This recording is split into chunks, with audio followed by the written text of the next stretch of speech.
Hey everyone, my name is Tori and I coordinate policy advocacy at the American Friends Service Committee. I'm here with a diverse group of organizations to react to data that was just released that shows that the global community spent over $1.9 trillion on militaries in 2019. This number, which was released by the Stockholm International Peace Research Institute, shows a 3.6% increase in spending from last year. The United States was once again the top military spender, accounting for 38% of the global total. Now, these last few months have been really tough for all of us as we deal with a pandemic, and it seems like a lot of people are starting to question why the United States has invested so much money into weapons and war and neglected things like public health.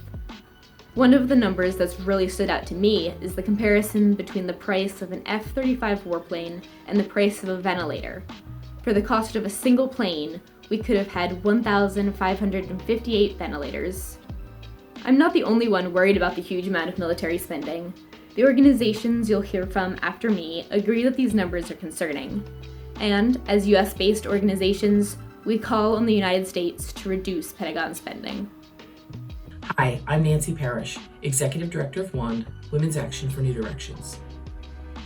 The Stockholm Peace Research Institute data clearly shows global military spending on the rise, with the United States outspending the world combined since the late 1940s. The United States spent the equivalent of 14 billion current US dollars in 1949, and that amount rose dramatically throughout the 1970s, with European countries holding most of the next top spots. In the 1980s, Arab and Asian countries began to rival the military expenditures of their European counterparts, and in the aughts, we see China's rapid ascent until they become the second biggest spender, a position they have maintained over the last decade. The data for 2019 continues this trend. The United States outspends the world in epic proportions. It is past time for the United States to shift to an allocation of resources that prioritizes the health and prosperity of our own people over producing new weapons of mass destruction, engaging in endless wars abroad, and perpetuating the military-industrial complex. Our at WAND know it is shameful that it takes a global emergency for us to rethink what security means for our own country. We must take action now to reevaluate our funding priorities and in order to protect our country from future disasters. Hi, my name is Ashik Siddiq, and I'm a researcher with the National Priorities Project at the Institute for Policy Studies. The coronavirus pandemic makes it clearer than ever how messed up this country's priorities are. In 2019, the United States spent over $700 billion on the military and only $8 billion for the Centers for Disease Control. That's almost 100 times as much preparing for war as preparing for pandemics and disease outbreaks. About half of that, $350 billion, would be enough to cover the difference between universal public health care and the broken health system that we have now. About a tenth of the military budget could build out enough renewable energy to power every single household in the United States. That would go a really long way against the climate crisis, which increases the risk of disease outbreaks like this one and just makes our entire future more insecure. The real threats to our society today don't have military solutions. They require more international cooperation than ever, and that means shifting our enormous resources away from war so we can meet real human needs for everyone.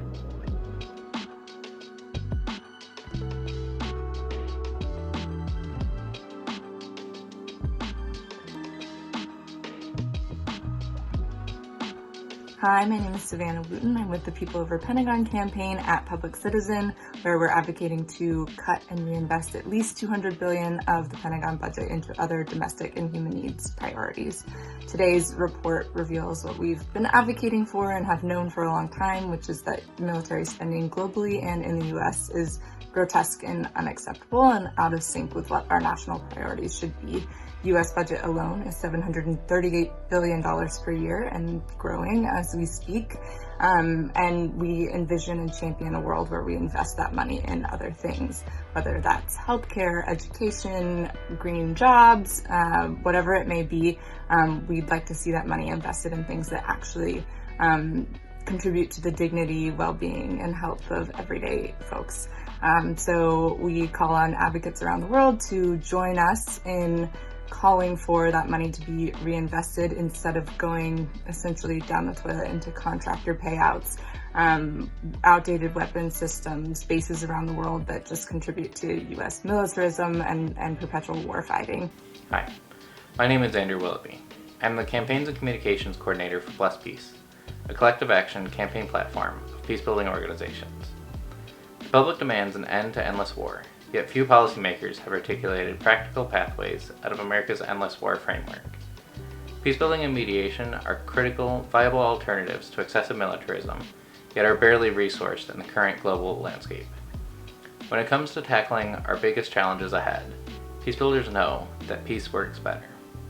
My name is Reverend Michael Neuroth, and I serve as the United Church of Christ's policy advocate on international issues.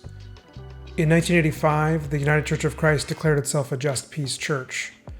And throughout our history, we have advocated for just and compassionate spending priorities for our nation. We call for shifts away from excessive military spending toward investments in human needs and peace building. As our government has allocated over $750 billion this next year for the Pentagon, now is a critical time for us to raise our voice in opposition to these misaligned priorities. COVID-19 has reminded us that we cannot bomb away our problems. Pandemics, poverty, lack of education, and true security will require investments in health, education, and the well-being of us all in order to address. Let us all work together toward a more faithful and compassionate federal budget. My name is Ora Kanagas with the American Friends Service Committee. Right now, we're experiencing the impact of governments investing in all the wrong kinds of readiness. Rather than bolstering our healthcare systems to ensure equitable access and capacity to handle predictable emergencies like the COVID-19 pandemic, instead of securing social safety nets to protect individuals, communities, or our world as a whole in times of crisis, instead of investments to slow the onslaught of climate change, we've invested the overwhelming share of our resources in preparations for war. A focus on globally shared well-being, diplomatic engagement, and thoughtful governance tools would be much less costly and more effective. With all of our human advances, government's continued investment of lives and treasure in systems of warfare is outdated, misguided, and deeply immoral. Hey everyone, this is Tori from the American Friends Service Committee again. Thank you for taking the time to listen to these organizations, share why they are so concerned about the U.S. military budget, and the massive amount of global wealth that's spent on militaries each year. We know our organizations aren't the only ones who find these numbers concerning. People like you want to take action too. AFSC has put together an online form that you can use to contact your legislators on this issue, and we'll link that form in the comments. Thanks again for caring about this issue and doing your part to ask our leaders to invest in our communities, not the Pentagon.